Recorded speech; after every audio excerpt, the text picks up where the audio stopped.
All right, so this is the camera that I shoot all the videos for on my channel. This is the GoPro Hero 9. I've had it now for, I want to say, about 3.5 years, almost 4 years, but I bought it primarily as an action camera. Use it mountain biking, use it snowboarding, use it on my motorcycle, that sort of thing. But it works okay for those, but if you need any sort of external microphone, so if I'm shooting content in the garage, in the gym, and I need to run an external microphone, or if I'm shooting like a moto vlog type video on my motorcycle, I need to run an external microphone, you need to use this thing. This is called the Media Mod. And it basically, you put the GoPro through it, you clip it on, and now you have this micro HDMI output, which I don't think anyone in the history of the world has ever used. You have a USB-C port for charging. It's not a data pass-through port. You can't transfer data through it. And you have your 3.5 for your microphone. So, that's what I use for microphones. So for the little mini microphone that goes inside my helmet for the moto vlogs, and for the big external microphone that I use here to film gym content. So there's so many issues with this Media Mod. It's unbelievable. So first of all, it's designed in such a way down here where the little legs that you need to mount the actual GoPro on a GoPro mount, they have to be passed through the case. You can't. So what this means is that anytime you need to change batteries, and I'll get to that, anytime you need to change batteries, anytime you need to pull a memory card, because remember, this USB-C port doesn't support data transfer. So you can't just hook this up to a computer and transfer data. No, you have to pull the SD card.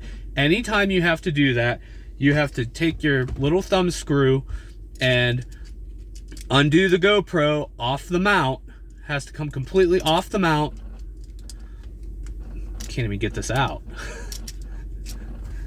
It comes completely off the mount. You have to fold the legs up.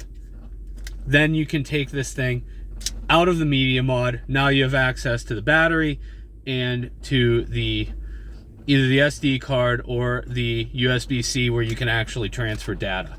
This is just, it is such a stupid design. And I know there's a fix for it. There's a little $30 plate that you can buy that mounts up to it, and it works. You know, it makes it so you can slide this thing out without having to take it off of your mount, which is a huge hassle. And not only that, but then you put it back on your mount. And in the garage, I want the shots to be coming from the same place.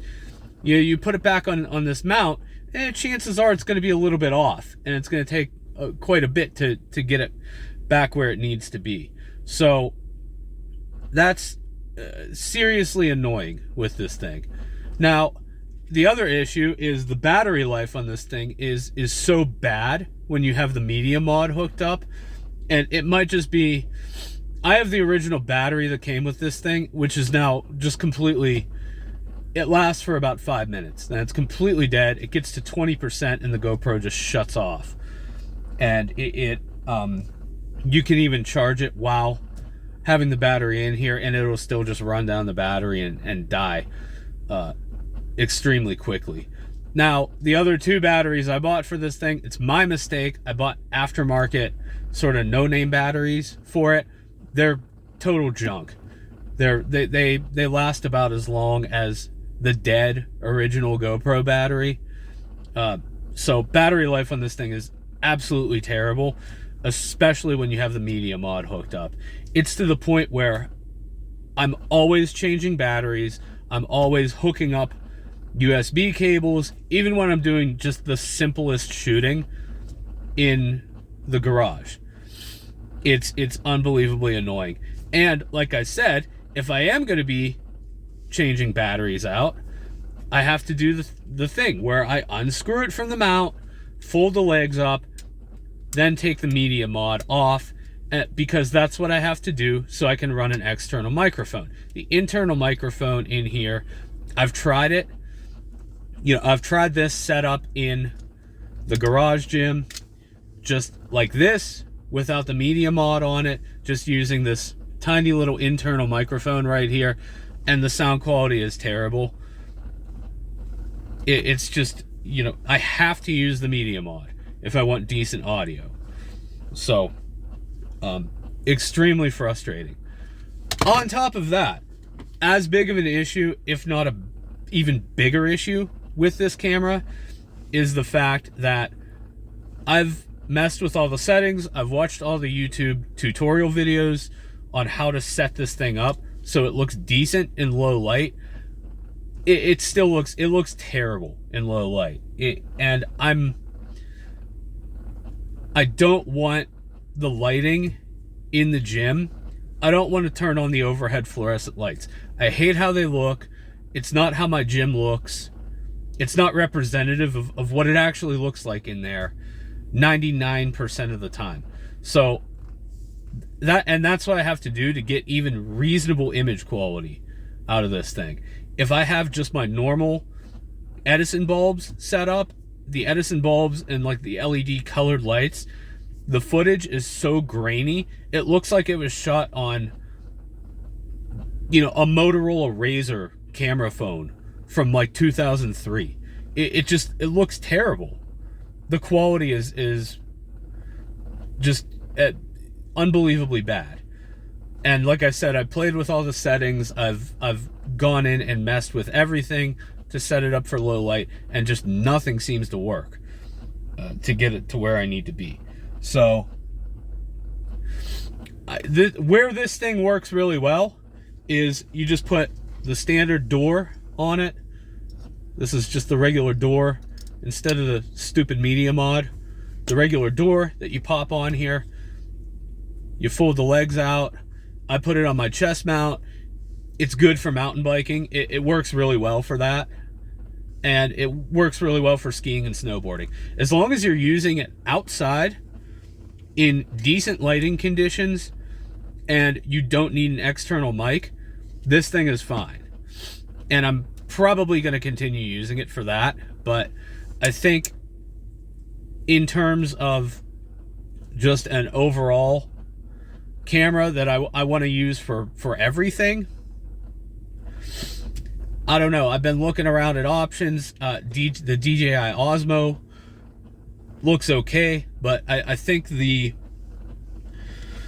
best one from what I've seen is the Insta360 Ace 2 Pro, and they're pricey. They're not cheap. I don't have an unlimited camera budget, so I think at some point, the cool thing is I've watched all the videos on that thing, or as many videos as I can on that thing, and it addresses all of the problems and issues with the Hero 9 that I have. The Hero 13, I've watched side-by-side comparisons between that and the Hero 13. The Hero 13 still looks terrible in low light. It still looks awful. And it's one of those things where it's like, I've had GoPros since 2011. I've had GoPro, and I've been using them since 2009. I've had GoPros for a really long time. I've been using them. We used them constantly at the bike park. The old original HD Hero that was out in 2009. It's just total potato cam quality, no image stabilization, nothing like that. Yeah, I've had that. I've had a Hero 4 or a Hero 2, a Hero 4, Hero 4 Session, and now the Hero 9. I've had a lot of GoPros over the years, and you know, I'm not one of those people that's going to buy a new one every year. I want to use it for 4, 5, 6 years. I want to get some use out of the camera. And at this point, you know, I've had the Hero 9 for about going on 4 years. I think it's time, and from what I can tell, GoPro has just not stepped up their game as far as addressing these just colossal issues. I don't think you have to use the stupid media mod on the 13, but I could be wrong. That thing is just, that's the worst piece of hardware I've ever used with any kind of a camera, much less an action camera. And not only that, but it makes your GoPro, it takes it from a half a pound to 3/4 of a pound. And that doesn't sound like a lot, but when it's hanging off the front, it's hanging off the chin of your motorcycle helmet, you notice that extra weight. It weighs the front of your helmet down.